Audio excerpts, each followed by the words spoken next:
Penélope, con su bolso de piel marrón y sus zapatos de tacón y su vestido de domingo. Penélope se sienta en un banco en el andén y espera que llegue el primer tren, meneando el abanico. Dicen en el pueblo que el caminante paró su reloj una tarde de primavera. Adiós, amor mío, no me llores, volveré antes que de los sauces caigan las hojas.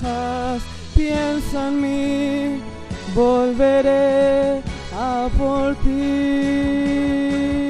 Pobre infeliz, se paró tu reloj infantil una tarde plomiza de abril, cuando se fue tu amante. Se marchitó en su huerto hasta la última flor. No hay un sauce en la calle mayor para Penélope.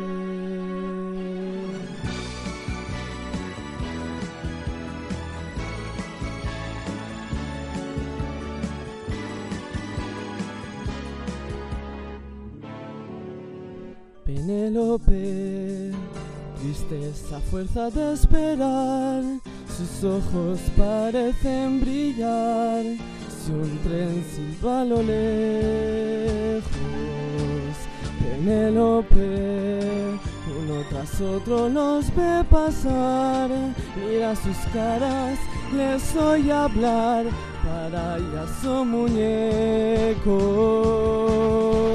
Dicen en el pueblo que el caminante volvió, la encontró en su banco de pino verde.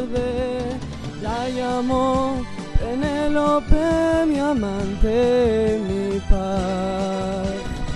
Deja ya de tejer sueños en tu mente.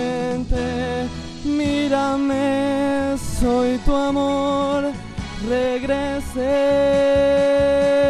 Le sonrió con los ojos llenitos de ayer. No era así su cara y su piel.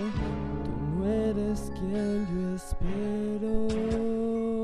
Hoy se quedó con su bolso de piel marrón y sus zapatitos de tacón, sentada en la estación. Penélope